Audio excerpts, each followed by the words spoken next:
क्या हालचाल दोस्तों, मेरा नाम है वसीम। आज जो हमारी वीडियो का टॉपिक होने वाला है ये इजराइल का बहुत बड़ा नुकसान। अच्छा, जो गज्जा के अंदर जो उसके सैनिक जा रहे हैं ना, वो तो जन्नुम हासिल हुए ना, वो तो एक अलग नुकसान है। वो तो उसके बारे में तो आप सब लोगों को पता ही होगा, क्योंकि सोशल मीडिया पे आराम से आजकल पता चल जाता है कि कहाँ कितना नुकसान हो रहा है। उसको तो ये छुपा ही रहा है, वहाँ पर जो उसके सैनिक जन्नुम हासिल हो रहा है उसको तो ये छुपा ही रहा है। लेकिन उसके अलावा इसके प्रोडक्टों का जो नुकसान हो रहा है, जो ये पूरी दुनिया में सेल करता है, जो माली नुकसान हो रहा है इसको, वो भी ये छुपा रहा है। जो इंसानियत पसंद मुसलमान हैं या पूरी दुनिया के जितने भी धर्म वाले लोग हैं जो इंसानियत पसंद करते हैं, उन लोगों ने जो इसका बाइकआउट करा, उससे इसको कितना नुकसान उठाना पड़ रहा है। तो हम रजा भाई की इसी बात के ऊपर वीडियो लेकर आए हैं। पहले हम पूरी वीडियो देखेंगे, फिर उसके बाद आगे बात करेंगे। चलिए हम शुरू करते हैं। इजराइल का बड़ा नुकसान हुआ है दोस्तों। जिस नुकसान को वो छुपाना चाह रहा था, मैं आपको बता रहा हूं। पूरी दुनिया की टोटल 46,000 कंपनियां, भाई साहब 46,000 46,000 कंपनियों ने इजराइल के अंदर अपनी इन्वेस्टमेंट रोक दी है, कामकाज बंद कर दिया है।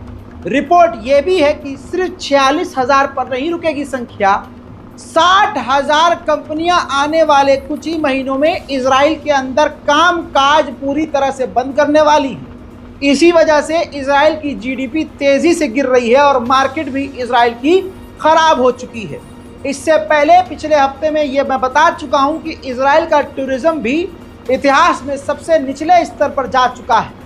उधर जो बरतानिया की नई गवर्नमेंट आई है ऋषि सुनक के नाले में बहने के बाद, वो सरकार फुल एक्शन में है और बातचीत कर रही है कि UNRWA की जो फंडिंग हमारी पिछली सरकार ने रोकी थी, वो फंडिंग UNRWA को दे दी जाए।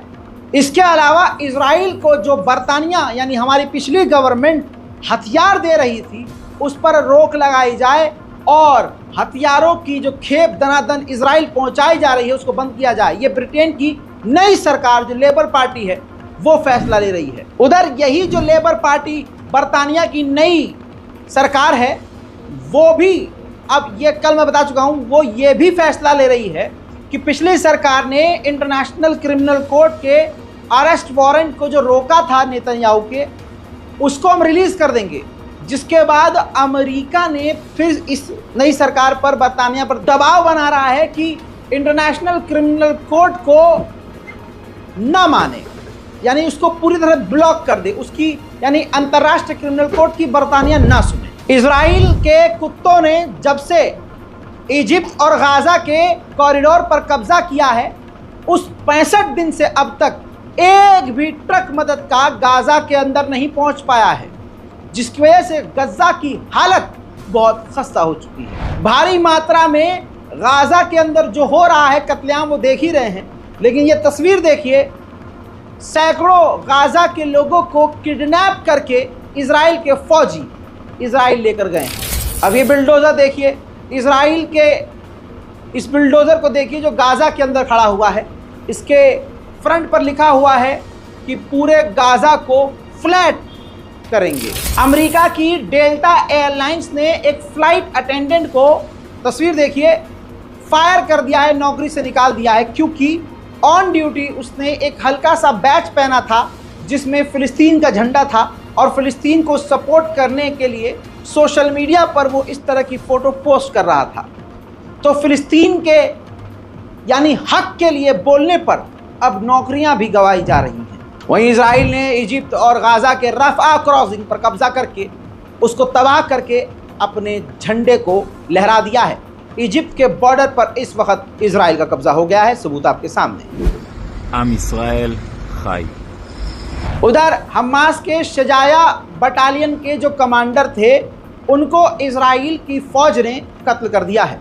ये हमास के एक सीनियर कमांडर थे। गाज़ा के शजाया के इलाके से इजराइल की फौज जब निकली है, तो फिलिस्तीनियन सिविल डिफेंस ने ये स्टेटमेंट दिया है कि हमने 60 डेड बॉडीज़ को, लाशों को मलबों के नीचे से निकाला है।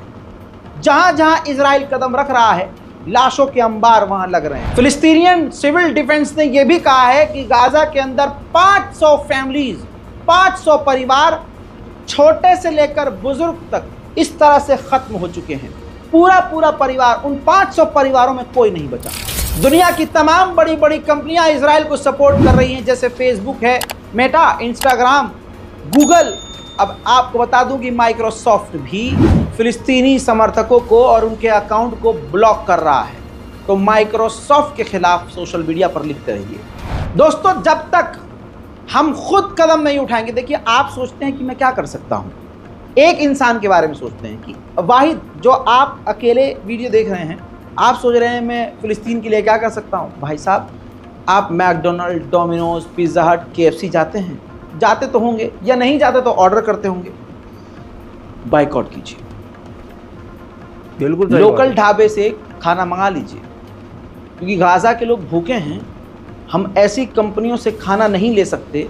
वो खाना कैसे उतर सकता है केएफसी का, कि जो केएफसी इजराइल को फंड कर रहा हो और इजरायलियों को, सैनिकों को खाना खिला रहा हो कि करो कत्लेआम, खाने पीने की टेंशन मत लो, हम दे रहे हैं। जब बाइकआउट हुआ, लोग शुरू में कह रहे थे बाइकआउट से कुछ नहीं होगा।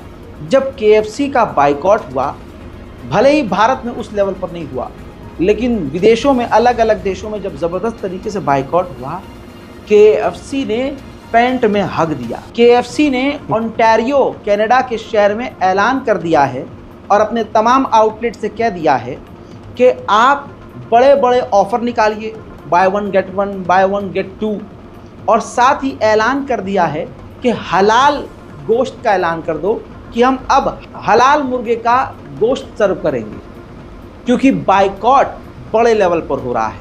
अब मुसलमानों को रिझाने की कोशिश केएफसी कर रहा है। ये है बाइकआउट की ताकत। अरब देशों पर लानत भेजिए और देखिए कि नॉन मुस्लिम देश खुलकर इजराइल का विरोध कर रहे हैं। स्पेन के प्रधानमंत्री ने यह तक कह दिया है कि जिस तरह से हम यूक्रेन को सपोर्ट कर रहे हैं, हमें वैसे ही गजा और फिलिस्तीन को सपोर्ट करना होगा। वहीं मेरे दोस्तों, ये तस्वीर देखिए, इराक के लड़ाकू संगठनों ने हाइफा इजराइल का जो पोर्ट है उस पर ड्रोन लॉन्च किए हैं और हमले का वीडियो खुद जारी किया है। इजराइल भले ही ज़बरदस्ती मुस्कुरा रहा हो, लेकिन चारों तरफ से वो पूरी तरह से नुकसान उठा रहा है। वहीं मैं आपको बता दूं कि G7 भी अब लाइन पर आता हुआ नजर आ रहा है। G7 ग्रुप, जिसमें 7 मेन देश हैं और उसके अलावा कई और सारे देश हैं जो उसके मेंबर नहीं हैं, लेकिन उस G7 ने नेतन्याहू की सरकार की निंदा की है कि आपने फिलिस्तीन के वेस्ट बैंक के इलाके में जो सेटलमेंट, यानी जो कब्जा करने का फैसला लिया है, आदेश दिया है, हम इसके खिलाफ हैं, इसकी निंदा करते हैं, अपने फैसलों को वापस लीजिए। यूएन की महिला ऑफिशियल ने कहा है कि इजराइल ने गाजा के अंदर खाने और पानी को हथियार की तरह इस्तेमाल करते हुए जानबूझकर खाना पानी बंद किया है, ताकि ज़्यादा से ज़्यादा गजा के अंदर वो जेनोसाइड कर सके। उधर तस्वीरें देखिए, इजराइल के सैनिक लोगों को मारकर, उनके घरों को लूटकर, सामान लूटकर, आखिर में उनके ही घर में रहकर, फिर वहां से जब निकलते हैं तो घरों को आग लगाकर चले जाते हैं। इजराइल के एक हैवान कर्नल ने वीडियो जारी करके कहा है कि हमास एक हैवान है, शैतान है, उसके साथ कोई डील नहीं हो सकती, हमें सबको समतल करना होगा, सबको मिटाना होगा। תיתנו לזמן לקרר אתכם. הערבים בעזה שחושבים חמאס וכל הווייתם חמאס הם בני שטן ולא יהיה איתם שלום.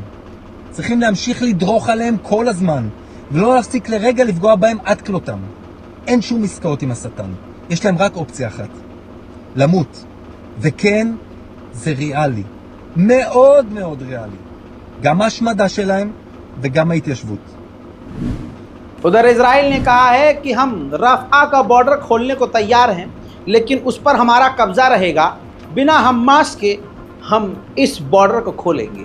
उधर 60 न्यूज़ ऑर्गेनाइजेशन और चैनल्स ने पूरी दुनिया भर के इजराइल को ख़त लिखा है और कहा है कि इसी वक्त गजा के अंदर अंतर्राष्ट्रीय पत्रकारों को और न्यूज़ चैनलों को प्रवेश करने दे, जाने दे, जो कि इजराइल करेगा नहीं।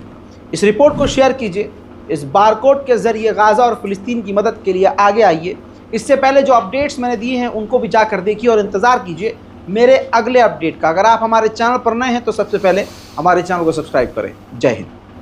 तो सुना आपने कि इजराइल का किस तरीके से नुकसान हो रहा है। ये बात मानते हैं कि ये गजा के अंदर नुकसान दे रहा बहुत ज़्यादा, बहुत ज़्यादा वहाँ के मासूम बच्चों को, मासूम लोगों के वहाँ पे अगर जिस घर में इसके सैनिक रुक भी रहे हैं तो उस घर को आग लगा के जा रहे हैं, उस जो बचा कुचा है उसको भी तबाह कर रहे हैं। लेकिन उस हिसाब से इसको नुकसान भी उठाना पड़ रहा है। पूरी दुनिया में जब बाइकआउट हुआ इनकी चीज़ों का तो कैसी इनकी चीखें निकली, हिल के रहेगा ये। तो बहुत सारे लोग कहते हैं ना कि बाइकआउट से कुछ नहीं होता है, करने वालों के लिए बहुत कुछ होता है। जो करते हैं ना उनके लिए बहुत कुछ होता है। तो चलिए दोस्तों, हमारे ये वीडियो दिखाने का यही मकसद था कि भाइयों अगर तुम्हारे से जितना हो सके ना उतना करें। चलिए हम इस वीडियो को यहीं करते हैं ख़त्म। हम मिलेंगे आपसे नेक्स्ट वीडियो में।